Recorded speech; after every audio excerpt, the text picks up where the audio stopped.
बतावा हो केहू देखत नहीं के बढ़िया उपाय बाटे। इहे मौका बा छिनार 5 बीघा खेत के धान बटवा ले पुअरवा उनकर भाता नहीं बटवावे कुटी कटवा के गाय के खियावतले दूध खातले भर भर के ले जाके। ए रुका रुका क्या ढावा मन कुटी लेके जाता? हां ये छिनार तहारा कुटी लेके जात हरु त का करबो के ओई हो माई अरे छिनारी होय के में गाड़ दे भाग तारा लसिया में गाड़ दे छटिए में जा जी देखा वो छोट है तो छोट लेखा ले जाए देखा कि तू का करे ले मार वाला मंगिया फाट जाई फाट दी मंगी जनता रखू अरे रानी धान बटवैली गेहूं बटवैली सरसों बटवैली हाय छटिया तोर भाता तू सरकार नहर के यार रही बटवाले आ जाए तोर यार ले जाए ओरे ओरे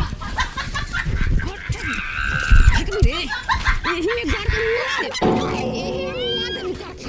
लाज करू तर बड़ जेठानी है लाज कर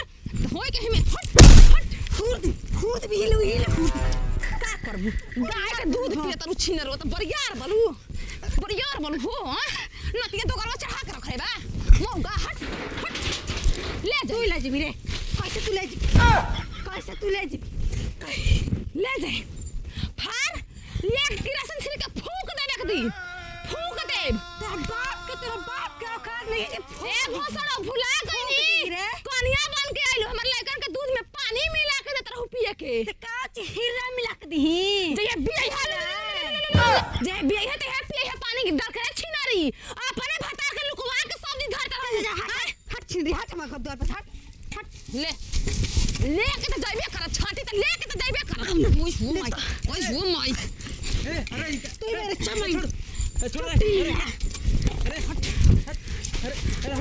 ये हाय ले लो अरे नतिया में हरमौगा हट रे तो कर अरे रुक ना रे ए बेबी को हो मर्डर हो जा अरे बरवा दोस्त ने धीरे ये दोस्त ने मर्डर कर चल तो अब तू हिरारी रे भतर काटी ए भौजी अरे भतर काटी ये किन्ना छोरा भतर काटी अरे तो काटी अरे छोरा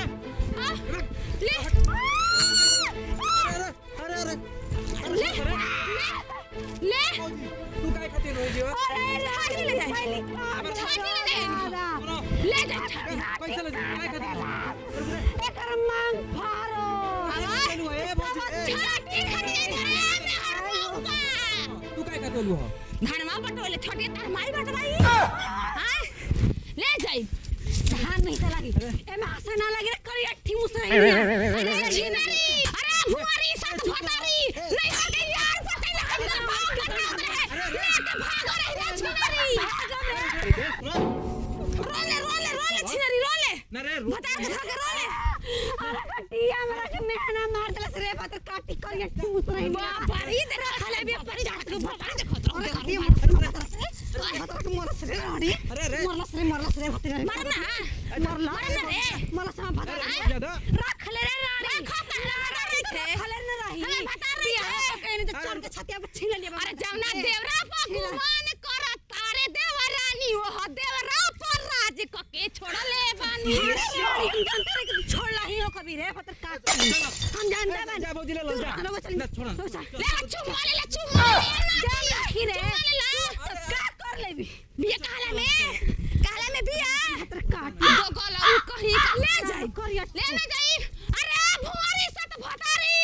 अरे छिनारी आओ देखो तनी का करेली बतावा हो को दिन से कुछ नहीं खी बोलत जानवर के सब हमरे राज बा का करेली तू तावा होता राई टिहरी भर के बिया लेकिन देखो तो कितना बाजतिया आ भाला कर चाचा जी हमके बता दिहनी कि तोहरे भतार के हटे गुल पैसा के ईटा उटा लेके ना जाइब हो काहे ना लेके हम जाइब हमार भतार कमैले बा कोई के भतार कमैले बा ना स आय रानी मोय अपन जाट कबारे खाती फेकतली से एकरा पर जाट कबारे खाती आय ए महारानी जी का रे रानी का बोल रानी भतार काटी बोल का छाटल छिनार हमहू नहीं हर के ये बेशिया कौन रानी की बात करत ले अरे उहे जो संगवा तू रहेली घुमेले मुंह मारेलू हो उहे संगवा ए राण देखियो ओकर मुंह पका के देखियो ना ना कह सके ना उहे के त हमरा डर बट डर नहीं खे अपने भतार से खसा डरा तनी तार से डराई तू तो हमर सन लड़ तू छिनार लड़ तू मन तो कट का होइए मैं फाड़ दे ए राण चल अंतर देखिए अब भतार के रख लिया आई बाबा जितना मैं ईटा में ढोआ ले राती में देखिए ओसे कुल मौका भतार से हम डराई ना रे हैं बतावा हो पक्का पीटल घर इन करे हो गइल